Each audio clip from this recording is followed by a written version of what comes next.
Brooksville. We are in the City Council office in City Hall with our Mayor Pat Brayton, who is sitting underneath one of my favorite pictures in City Hall, which is one of the houses on South Brooksville Avenue that some people called the Mayor House, and I don't really know which mayor lived in there. Yeah, but absolutely stunning house right by South Brooksville Avenue, and the horses won't be there at this point, and the roads will now be brick instead of dirt, but we'd encourage you to run over there and see that, right? There you go. So, just wanted to give the mayor and other city council members, we're gonna talk to anybody that's interested in doing this, the opportunity to kind of let you get to know them a little bit on a personal level. You know, you walk into those council meetings sometimes as a citizen, and it can be a little intimidating walking up to that dais. I've seen people who are never nervous get up there and be nervous talking to people, and I just think it's important for people to understand that you are fully invested in this community. And we're human. Nobody to be scared of. So just tell me, first of all, how did you guys get to Brooksville? I was born here. Okay. There, how simple was that? Okay. I mean, my mother brought me. Okay, so how long has your family been here then? Boy, now we're going back.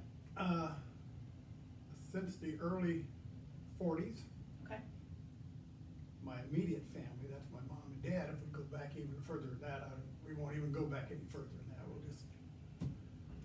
I was born in 45, and mom and dad were here prior to that when he was in the service, so early 40s. Okay, so what made them pick Brooksville in the first place, do you know? I couldn't tell you. You just ended up here. My dad, my step-grandfather owned an orange plant here locally, and he owned cherry plants up in Michigan. And they went back and forth. Okay. So I think eventually they just settled here, because it was better than being in Michigan. Right. Nothing against Michiganders, don't get me wrong. I had 3 brothers who were all born in Traverse City, Michigan. Okay. I was the one born in Brooksville, so Okay. I'm the lucky one. So is the property still a farm today, wherever they have the oranges? Where, locally? Yeah. Actually, we never had oranges. We had an orange plant, which is the old plant down at the corner of MLK Boulevard and South Main Street. Okay. That used to be the old F&M packing plant, and now we're really going years back. Right. And my dad used to work there during the orange season, and we'd migrate back up to Traverse City, Michigan during the cherry season. And that was it. And I think finally I'm gonna guess somewhere in 55, we moved down permanently. Okay. So. And have you personally always lived in the city limits as well? Yes. Okay. Yeah, when we came back, when my wife and I came back, after we got married, we lived in Polk County for a couple of years. Then we moved back here in '69, and we've been in the same spot ever since. So. Very cool. It's a little longer than I've been alive. You didn't have to say that. I mean, that's, unless you'll just tell everybody you're only 15, and then it'll work out all right. But being somebody that loved history and back when I was on council, I always like to talk about that. So you have had a really interesting history with the city. So talk to me. How did you get involved here, and why? And we don't have to put dates on it. Unless you want to. Well, no, I don't mind. I actually came to work for the city in, I'm trying to remember, 1971 as assistant finance director under then city clerk Margaret Willard. And I worked with the city. I stayed here until 1980. And that's where I got my interest in actually city government, because financing and governmental accounting is totally different than individual accounting. But there was a situation that happened in 1980, and for those who don't know, it was 1980 when the city went to their current form of government, which is I was going to ask you next. Good job. Which is the city manager's form of government, went into effect January 1 of 1980. And there was a reason I left 2 months later after that, but we don't need to get into that. But I left there. I went to work with my dad there for a year or so. down at the citrus plant. Then I started my own accounting business. But that 8 years got me interested in the government aspect. And in the 90s, I had the opportunity to run for office, which I did. I served on the council for 6 years, from end of 95 through 2000. Then I've been nice and quiet until 2 years ago. Wow, so I didn't realize you'd been out that long, okay. Yeah, So, I came out, I left in December of 2000, so Okay. it's been right at 18 years. so how many times have you been mayor then? Is this your second or third? Well, you know. 'Cause you were mayor when the building was purchased, right? There You're on the was a plaque. situation going on back then when I first came into office in 95, and I was actually mayor for 2 consecutive Oh, years. okay. The reason being that yes, was the year that we purchased City Hall, which I think was a great accomplishment back then. We were also working, one of the biggest things we were doing then, and the reason that the council felt that I should stay on the additional year as mayor, we had a very good working relationship with the Florida Department of Environmental Protection. We were working on what is now known as the Will Smith Treatment Plant. And that's when all that building was going on. We were having a lot of problems, challenges with the old sewer plant. And since I had been having a lot of meetings with the state, they felt that, hey, just stay on there. We don't want to break up that chain until we get it all done. That's the only reason that happened. But we got that completed out and everything worked out good. But so I've been mayor for those 2 years, and I'm mayor now. So Okay. Yeah, for those that don't understand the process, so you're elected to city council, there's 5 council members, and then council every December elects a mayor. And they don't have to pick a new person every day, or every year, but that traditionally has been what that happens. is a tradition, but normally it just sort of steps up. So at least each member of the council has that year as a mayor and gets to. Right, because the perspective is different, the kind of things that you get to see are a little bit different, and so it gives you kind of a wider perspective I think so, on absolutely. how to govern, because you just see a You little see more. you see the other side of it when you're trying to work with everybody. As a council member, I've always learned I can be noisier as a council member than I can as mayor. Right, As mayor, you're trying to not control the board, but you're trying to understand them and get them all work together.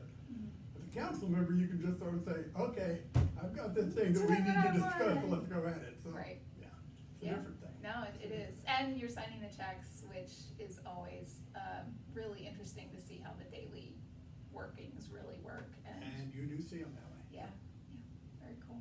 So tell me about, your favorite memory inside the city that you've been in your whole life. I think the biggest memory was during I believe it was 98, we had the Olympic torch run come through. I think that was just something that was just so fantastic for the city altogether, and I was so that must have been in 96. I'm not too sure now. But it was a great event. Miss Julie Jenkins got to carry the torch, and it was just, you talk about the entire county coming together. Right. That was just a wonderful, wonderful event back then. And Granny is such a great representative of us. They could not have picked, Yeah, I don't believe a better representative could have been picked Yeah. for that privilege. you wouldn't know this, but back, when I first came on council, Granny had just stopped driving, and she would come to every council meeting, and so I would drive over to her house at Cloverleaf, and, she'd ask me what was on the agenda and what things I was concerned about, and so we had like I called her my 6-minute mentor. We had a 6-minute drive to City Hall where she would just kind of tell her. Sounds like her. Yeah, she'd give me her thoughts on things, and then I'd drive her home, and she'd tell me what I did right and what I did wrong. And She'll then definitely tell you what you did wrong. Yes, she's like, I just don't know. I just don't know. I loved her so much, Yeah. but Quite a woman, quite yeah, a woman. she was a great asset to the community. So I had asked you about your favorite book. So I always think that is interesting because it gives insight into the kinds of things that attract people's attention in their free time. I don't have a favorite book. Lord of the Rings, The Hobbit, the trilogy is what I read. Mm-hmm. That and James Patterson's Mysteries. Okay. Those are the two that you know, but I've got quite a few of them, How that's old were my- you when you first read Tolkien, do you think? Oh, I probably didn't read that until it first started coming out in the movie version. I thought, Oh, okay, so you were an know. adult, okay. Yeah, I was an adult. Before then, I read an awful lot of the Wall Street Journal and that kind of stuff, and that's not fun reading. Right, right. That's just. And those are big books. Those were actually some of the first books I ever purchased as a fourth grader. I would The Wall save Street my Journal or money. the Lord of the Rings? No, Lord of the Rings. That and the Narnia series, both I remember very specifically because they were in 1995, which was a lot of money for a fourth grader Yep. in the 80s. But That's my type of reading. okay. That's my type of reading. So you like things that are not necessarily realistic, that can kind of take you out a little bit, but still have some. Yeah, Morality, you can, kind of. yeah, and I think those, that trilogy sort of hits that. It's just always been my forte. It's a good one. Well, and it speaks a lot to the situation coming out of World War II and kind of the constructing the world post that kind of stuff. Yeah, we don't In use an that. allegorical way, right? But you did say, so your dad served. Where did he serve? Well, my dad was on a destroyer somewhere out near Japan in that area during Okay. WW2, and I always remember the story that he said he was a Boilermaker, so he was always down below all the time, and he said he heard a lot of commotion one day, so he went upstairs and got on the deck, and he looked to see what was happening, went right back to the boiler room and said, I'm not going up there again. So, that's where he served, and, so that was good. Yeah. Now you served as well. I served in the Navy. I have two older brothers. One of them's passed now, Bill. He served in the Army. My other brother also served in the Navy. We all served during the Vietnam conflict. Since they don't call it a war, Right. it's a conflict. But I did see you at the memorial dedication the other Yes. day for the new memorial for the modern war conflict. Do you think that, as a veteran, how important are those kind of things? I think they're very important. I think if we can go back just a little bit, this past November during Veterans Day and talking, normally, you know, we have a small veterans parade. Because of the COVID, it sort of got set aside, and in talking with the city manager, we came up with the idea of having a city veterans event, which we planned and set up. Unfortunately, that storm came through, so we had to move it inside, but you know, I thought that was a very, very nice event that we had for first year. We're hoping to be able to do that every year, but I think anything done for the veterans, there's too many of them that aren't in the shape that I'm in, or you know, as well off as I am, that are just really having problems. So I think it's very, very important to remember all the veterans, even the recent ones. I mean, I'm not talking about going all the way back to WW2. I'm just talking, you know, we got kids coming. I say kids, you know, coming back now that you wonder sometimes how they're handling it. Yeah. But no, to me, it's very important. And those memorials over there, the new memorial, I think it's very fine. It's Very beautiful. nice. It's Yeah. beautiful. Yeah, I love the way it's laid out. They did a great job, and I mean, I would agree with you. We have quite a few. I've got 9 siblings. I don't know if you knew that or not, but 3 of them have served in this conflict, and then 3 in-laws. So it's definitely, to me, always been an important thing that we understand the sacrifice that they're making and the sacrifice that the families are making. Yeah, and you never know when those sacrifices are gonna really happen. I had a dear friend that served with me for a while, that then wound up getting transferred to the USS Pueblo. If you remember, the Pueblo was the one that North Korea decided it was inside their thing. And it wasn't a good thing, but those things happen. Right.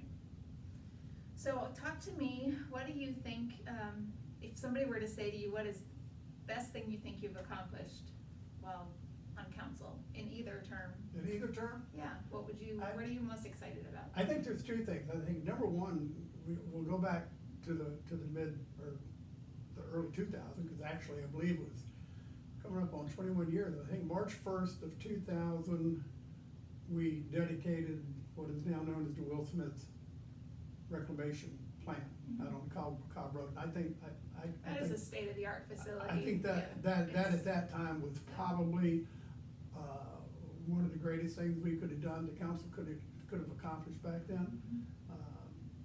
You know, there's some minor things that we did. I think moving in, purchasing this building and moving in, I believe it was 96 was a major thing, but I really go back to the wastewater reclamation center. I think that was the biggest move, and I think in the long run, it's gonna prove to be one of our biggest assets. Especially if we continue modernizing it. It's pretty good now. We're looking at expanding it. You know, currently on the current term, I think one of the greatest things now that we finally got, and I think this is something that was even discussed back when you were on council, are the road projects. Mhm. And they kept being discussed, but nothing was ever done. And I think this council, or the prior council, anyway, in the last couple of years, we have pushed the issue, and maybe we haven't been able to do it as big as we'd like to, but we're doing something now. And we've set money aside, we've already started, as you've seen throughout the Right. town, we've got a lot of our little short streets done. We're already looking at making sure that we have funds for the next, I'm pushing for at least a minimum 5-year structure. We know it has to be looked at year to year, but we can keep these funds, at least the same amount of funds available for every year. We can do a lot over the next 3, 4, 5 years. And I think that's a great project for the city. Yeah, and it's funny because if you talk to people, that's a lot of times the thing that they'll say that they want done. And yet also when you start it, it is also the thing It's they also the complain thing that they about. complain Like about you closed the because street, I'm like, you unfortunately- wanted it fixed. Yeah, well, we gotta Yeah. close the street in order to fix it, and Yeah. then you run into situations like we have on Lemon Street down here, that we're running into lines that we didn't even know existed. Right, You know, and those create problems, and you jump on them as quickly as you can, but those problems do exist. But you're right, it's a great project, and everyone's for it, and all of a sudden, you closed my road, and you didn't tell me about it. Well, okay, we're learning, we're in a learning process. We now know that we're gonna let everybody know when we're gonna close your road. Right. We hope, I hope, Right. well, no, we will. we will. There's But no hope to it. Yeah, but it's exciting, and it I is think- gonna be so important, and, really looking forward to seeing how that helps everybody overall and the walkability.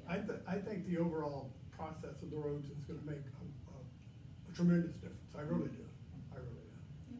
So, So what do you still hope to get done?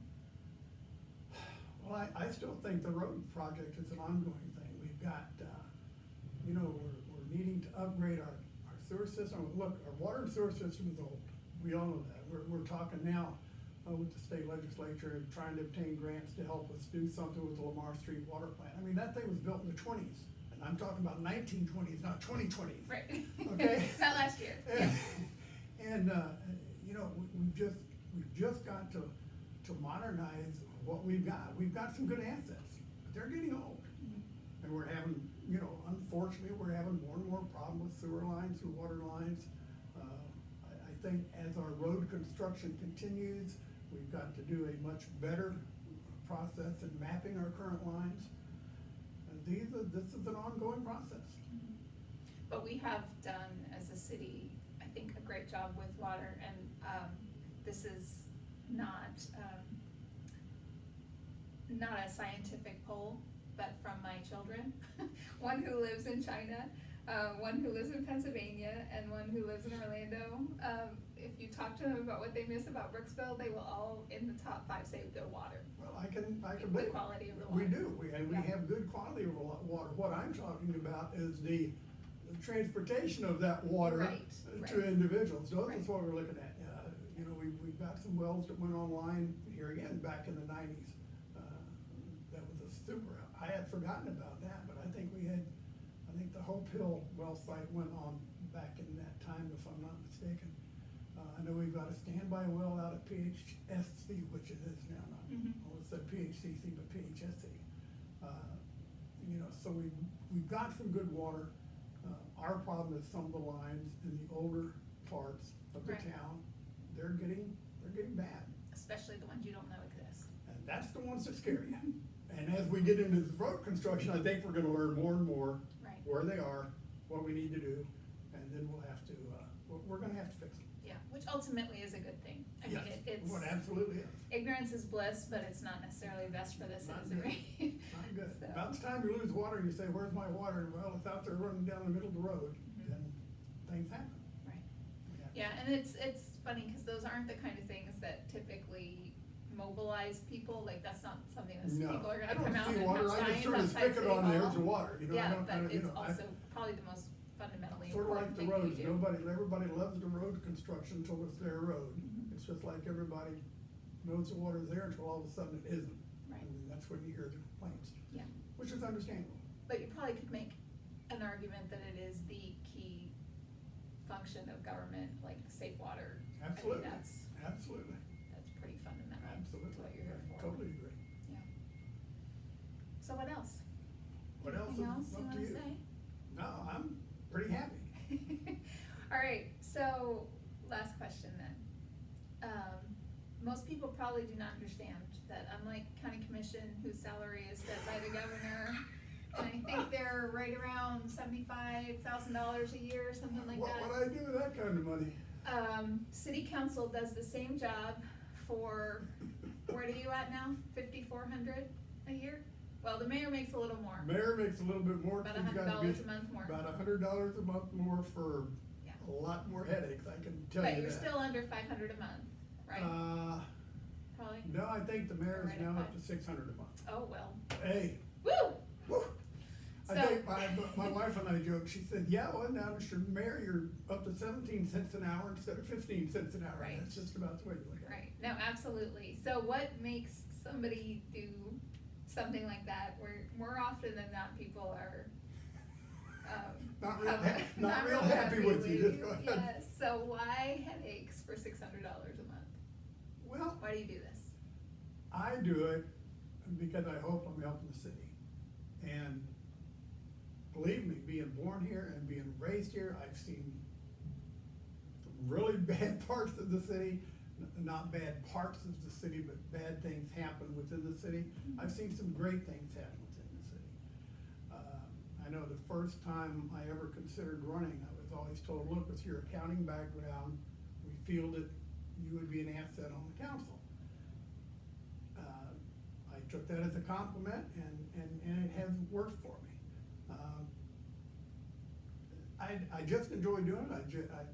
I know I make some people mad at times, especially now that I'm mayor. Unfortunately, it goes with the territory, but you try to do, and I think you'll agree with me here, that you try to do what you think is best for the overall city. And that's where you gotta look. Yeah, I'd like to do this for you, but for the city as a whole, it is not the way to approach this. There's different ways of approaching it. I just feel like I'm invested in the city, and if I can help it, I'll help it.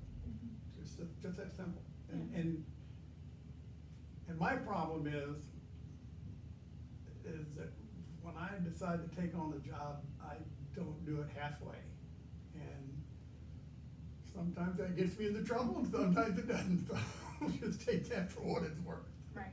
No, but I mean, bottom line is no matter how much money you are or not making, your name and your reputation is behind the decision, If I was doing it for the money, I wouldn't be doing it. Right. I mean, I'll tell you that. Right, and that is, I think, been the argument for why the salaries stay where they are, and that is not unusual in city government. No, it's There are not. some places where they make $1, a year or There are whatever, some where so- they make absolutely nothing, I agree. Right, so it definitely attracts a different sort of person. I think it does, I mean, Yeah. if it was one of these based on salaries where you're gonna make, I think we actually did a survey like that back in the 90s, and I think even back then, the minimum salary for the council would have been somewhere in the neighborhood of 15,000 to 18,000. And, then you wonder, okay, does that kind of money pull people in, because now all they're looking at is just another full-time job? Mhm. And, then they'll do the job and hopefully get reelected and get enough time in to get vested and get retirement. And I don't think we need a full-time politician. Mhm. And I've been called one before, but I don't feel like I am, but hey. Well, I It is what it personally- is. Yeah, I personally politician is a dirty word. I mean, the definition is it is a public servant. So it can either be done well or done poorly. But anytime anybody is in office or running for office and they say, I'm not a politician, it makes me pull my hair out. So in case you are, that is the definition of what you're doing. You're serving the public. So do it well. What you're doing. You know, you don't get to say, I'm not a doctor. And go all into it. I mean, and this is what I do. Right. Well, thank you for your service for $600 a month. I can come back up tomorrow and sign checks. Yeah. No, we do appreciate it, and I hope you enjoyed this opportunity to get to know your mayor. And as I said, this is his office, and he is here periodically, and I'm sure you can find him either by email at pbrayton@cityofbrooksville.us. You got it. Or you can go to the city website and look it up Go to there. the city website. Stop in here and please come and see the art gallery. I know it's been a little less promoted lately just because of COVID, but stick your mask on and walk through there. We have such talented people here in the community. And I've always just enjoyed this art gallery, both on the first and second floor, and yeah, because of COVID, it is what it is. We have to live with it. Yeah, but I know when I would be, times when I was frustrated or discouraged, I would just come out in the hallway and walk around and look at the art, and it always makes you feel better. So come look at the art, and